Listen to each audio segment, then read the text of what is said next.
마태복음 22장 1절부터 14절까지에 나오는 비유는 혼인 잔치 비유라고 불려지고 있습니다. 이 비유는 예수님이 예루살렘을 들어가셨을 때 예루살렘에 들어가는 예수님을 영접하지 않고 예수님을 죽이고 싶다라는 분노와 정죄감으로 가득 찬 사람들을 향하여 대상으로 한 세 가지 비유 중 세 번째 비유입니다. 21장에서 이제 두 가지 비유가 있었고요. 그리고 이제 23장, 22장에 세 번째 비유가 있는 거죠. 먼저는 포도원에 가서 일하는 아들들에 대한 비유가 있고, 포도원의 농부에 대한 비유가 두 번째였고, 오늘은 혼인잔치 비유가 있다라는 것입니다. 오늘 비유를 보면서 먼저 의아하게 되는 것은 이 비유가 이렇게 거칠었나? 라는 그 마음이 들었습니다.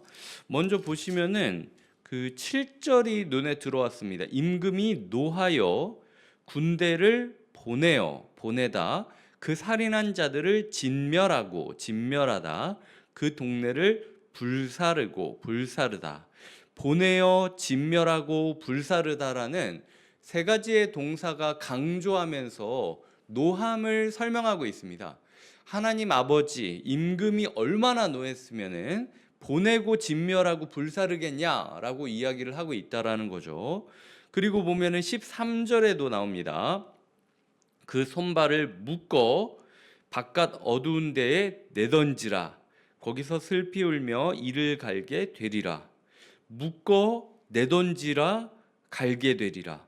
라고 이야기할 정도로 예수님이 굉장히 강렬하게 지금 분노를 표출하고 있는 것을 보이고 있다라는 거죠. 이게 이 비유만 읽으면은 예수님 진짜 왜 이렇게 세게 말하지라고 생각을 할 수 있는데, 이게 세 번째 똑같은 이야기를 세 번째 하는 비유라는 것을 우리가 기억을 해야 됩니다. 주님께서는 이제는 진짜 이 문제를 끝내고 싶은 거예요.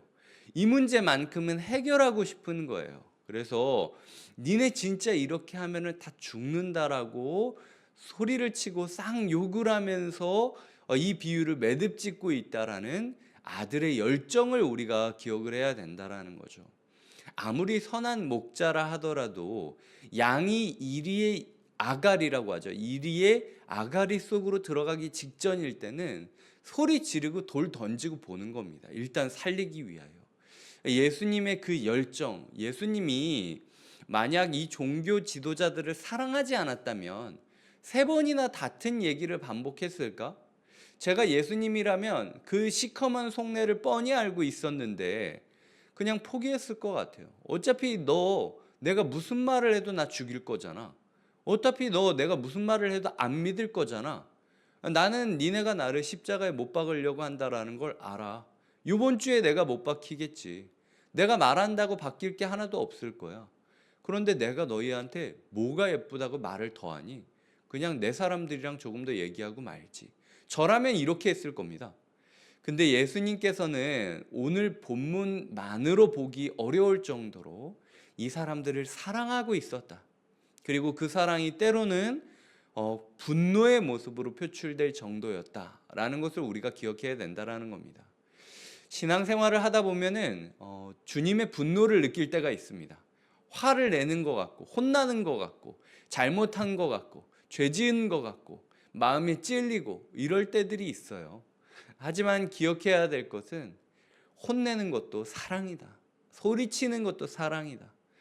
예수님께서 아버지의 노함을 설명하면서 굉장히 강렬한 단어들을 묘사하는 것은 예수님이 화가 났기 때문이라기보다는 어떻게든 그 위험으로부터 이 사람들이 벗어나기를 바라는 사랑이 있다라는 것. 그래서 오늘도 토요일이지 않습니까? 토요일을 맞이하여 우리의 삶에 어떤 마음으로 예배를 준비하고 있는지 돌아보아야 됩니다. 한 주간 주님께서 십자가의 마지막 주간을 묵상하게 하면서 우리의 마음을 채찍질할 때가 있었고, 그리고 권면할 때가 있었습니다. 어쨌든 주님은 우리를 너무 사랑하고 있다.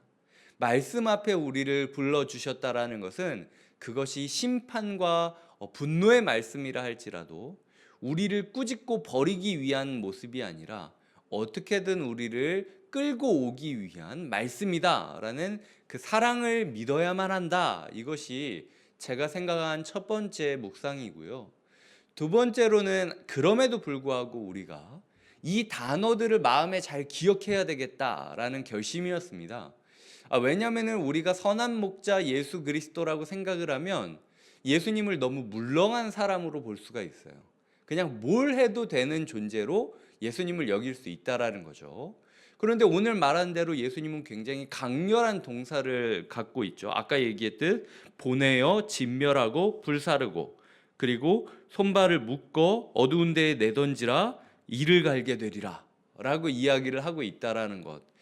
이 동사들을 내 마음에 간직하고 있을 때 오히려 내가 살 수 있다. 그래서 오늘 하루 분노하시는 하나님, 공의의 하나님을 마음에 잘 담고 오늘 하루를 바르게 살기 위하여 꿈꾸고 노력해야겠다라는 생각이 두 번째 묵상이었습니다.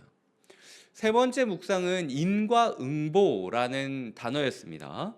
보시면은요, 7절이 제가 아까 굉장히 거칠다라고 이야기를 했는데, 그 사람들이 왜 그런 대접을 받아야 됐느냐라고 이야기를 할 때, 5절에 보면은 그들이 돌아보지도 않았다.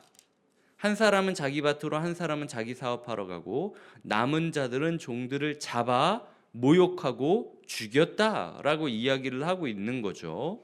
아니, 5절까지는 우리가 이해되지 않습니까? 뭐 안 갈 수는 있겠죠. 뭐 잔치한다고 해서. 근데 잡아 모욕하고 죽였다. 이거는 오늘 본문만으로 생각할 게 아니라 어제 우리가 묵상했던 본문과도 관련이 있다라는 겁니다. 그냥 주인의 권위를 인정하지 그냥 대놓고 무시함으로써 반역행위를 하고 있는 것. 내가 왜 주인 니네 집 잘 되는 꼬라지를 내가 봐야겠냐라는 식으로 오히려 주인에게 칼을 들고 있는 모습이 그려지고 있다라는 거죠. 잡아 모욕하고 죽이니까 보내어 진멸하고 불사르는 거죠. 우리가 받는 우리의 심판이 우리가 하나님을 향한 그 완악함 혹은 패역함이라고 불리는 하나님을 향한 적극적인 적대성 때문은 아닐지 돌아보아야 된다라는 겁니다. 주님께서 그냥 가만히라도 있으면은 중간이라도 가지 너희는 적극적으로 나를 방해하고 모욕하고 있구나라고 이야기를 한다라는 거죠. 그리고 아까 이야기했던 13절의 구절도 전에 보면은 11절 12절에 보면은 예복을 입지 않은 한 사람을 보고 이르되 친구여, 분명히 임금은 친구라고 부릅니다. 그런데 친구여 어찌하여 예복을 입지 않고 여기 들어왔느냐 하니 그가 아무 말도 못하거늘 이라고 한다는 거죠. 생각을 해보죠. 길에서 지금 끌려와 가지고 잔치로 왔는데 와준 게 고마운 거 아닙니까? 예복을 꼭 입어야 하는 겁니까? 라는 생각을 우리가 할 수 있어요. 그런데 당시 사회에서는 좀 유명한 왕이나 이런 사람들이 잔치를 하게 되고 이제 연회를 베풀게 되면은요, 오는 사람들에게 연회복을 입혔습니다. 연회복을 입히고 들어오게 했었어요. 내가 오는데 연회복을 입지 않고 들어왔다라는 건 그냥 왕을 무시하는 겁니다. 내가 그냥 내 먹을 거 먹고 떨어지겠다. 뭐 귀찮게 뭐 그거 씻고 그 연회복 갈아입고 뭐 거추장스럽게 왜 그러냐. 나는 그냥 소 먹으러 온 거야. 나는 그냥 밥 먹으러 온 거야. 라고 이야기를 하면서 야, 왕을 위하여 좋은 옷 그거 막 입는 것도 귀찮다. 그거 입어봤자 뭐 내가 뭐 좋냐. 뭐 왕이 좋지. 이런 식으로 비판적이고 부정적이고 소위 말해서 시니컬하게 막 이야기를 하면서 뒤에서 막 궁시렁궁시렁 거리면서 그 임금의 말을 따르지 않으니까 그 임금이 물어보는 겁니다. 도대체 이유가 뭐냐? 나는 너를 친구라고 생각을 해서 오늘 본문을 보면 선한 자나 악한 자나 다 데려오라 라고 이야기를 하거든요. 선하게 상관없이 나는 너를 불렀다. 그리고 나는 너에게 먹이고 싶다. 그런데 너는 도대체 내가 뭐가 그렇게 싫어가지고 이렇게 내가 입으라고 준 옷도 입지 않고 있는 거니? 그게 그렇게 귀찮니? 아니면 내가 그렇게 만만하니? 라고 이야기를 하고 있는 거예요. 임금의 권위를 인정하지 않으니까 그냥 나는 나대로 살겠다라고 이야기를 하는 거죠. 그런 사람에게 임금이 슬피 울며 이를 갈미 있으리라라고 예언을 하고 있다라는 거죠. 그냥 우리가 잔치에 온 존재다, 우리는 예수님께 나아왔다라고 이야기를 하고 끝내어도 안 된다라는 겁니다. 마치 주님, 우리는 주님을 위하여 모든 것을 드리고 교회에 왔습니다. 이 새벽에 시간을 내어 주님께 왔습니다. 그리고 주일을 준비하고 있습니다. 그리고 우리는 제자들인 것 같습니다. 이 예수님을 넘기려는 종교 지도자들보다 저희가 조금은 더 낫지 않습니까? 라고 이야기하는 사람들에게 주님께서 말하고 있는 거예요. 온 거는 좋은데 네가 이 천국 잔치에 합당한 예복을 내가 분명히 나눠줬는데 그 예복을 입고 지금 이 자리에 섰느냐? 라고 주님께서 물어보고 계시다라는 거죠. 그저 주님 앞에 나온 것으로 충분한 것이 아니라 주님께서 나온 자에게 주시는 의의 옷을 입을 준비와 각오가 되어 있느냐라고 물어보시는 거죠. 제자들이 이때 준비했다면, 의의 옷을 입고 예수 그리스도의 곁에 섰었다면 십자가 좌우편에 못 박히는 사람들은 제자였을 겁니다. 그러면 세베대의 어머니가 구했던 대로 자기의 아들이 예수 그리스도의 우편과 좌편에 매달리는 것을 보며 함께 울고 그리고 부활의 주님을 함께 소망하는 놀라운 일이 이루어졌을 거예요. 하지만 제자들은 이렇게 얘기하는 예수님을 보면서도 의의 예복을 준비하지 않고 입지 않고 있다라는 거죠. 예수님께서 말씀을 그렇게 주는데도 그걸 내 말씀이라고 여기고 내 삶에 착 갈아입듯이 내 삶에 부착시켰어야 되는데 그 말씀을 내 삶에 연결시키지 않고 그냥 와르르 떨어뜨리고 그냥 이전과 똑같은 삶을 살았던 것, 그것이 제자들의 모습이라는 거죠. 예수님께서는 그런 우리에게 말씀하고 있는 겁니다. 그러다가 나는 분명히 너에게 친구라고 물을 텐데 너는 아무 말 대답하지 못하게 될 것이고 나중에 너는 손발이 묶여 바깥 어두운 곳에 내던지듯 수치스러움과 구속감과 부끄러움과 그리고 갑갑함을 느끼게 되고 그 고립감 속에서 슬피 울며 이를 갈게 될 것이다. 내가 왜 그랬지? 내가 미쳤지? 라는 식으로 후회를 하게 될 것이다. 라는 이야기를 하고 있는 겁니다. 오늘 말씀은 주님께서 우리에게 준 예복일 수 있다는 거죠.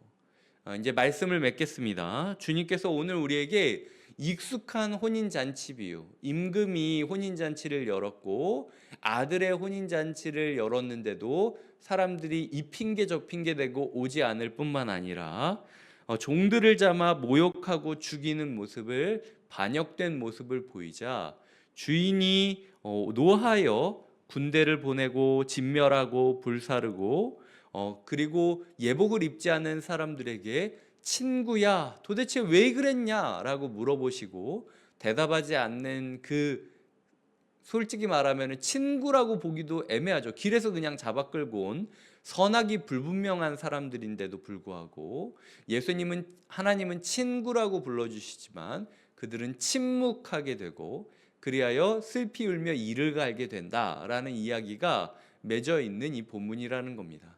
이 본문을 통하여 우리가 예수님의 사랑을 느끼기를 원하고, 하지만 동시에 이 본문을 마음에 담으며 하루를 바로 살아야겠다라는 각오와 꿈을 다지는 시간이 되어야 되고, 그리고 특별히 모든 것이 인과응보였다라는 것, 우리가 오늘 어떻게 행동하느냐에 따라서 우리의 발걸음이 결정지어질 수도 있다.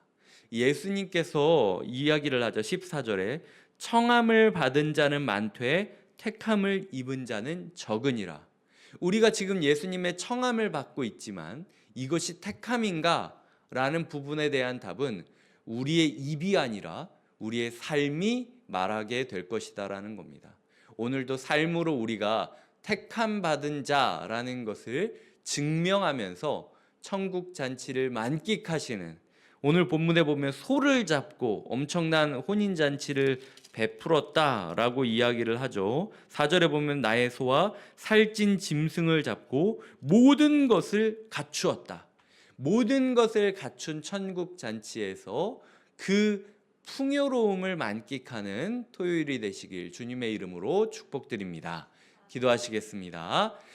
하나님 아버지, 익숙한 본문인데 굉장히 낯섭니다. 하나님이 이렇게 거친 사람이었나? 라는 생각이 들 정도로 동사 하나하나가 굉장히 강렬합니다. 하지만 그 강렬한 동사들이 사실은 세 번째 비유라는 맥락 가운데서 전해진 것이고, 그리하여 하나님은 왜 우리를 이렇게 세게 대하느냐, 이게 아니라 세 번이나 우리에게 사랑을 베풀고 있는 선한 목자 예수님의 사랑을 누리며 살아가는 하루 되게 하여 주시옵소서.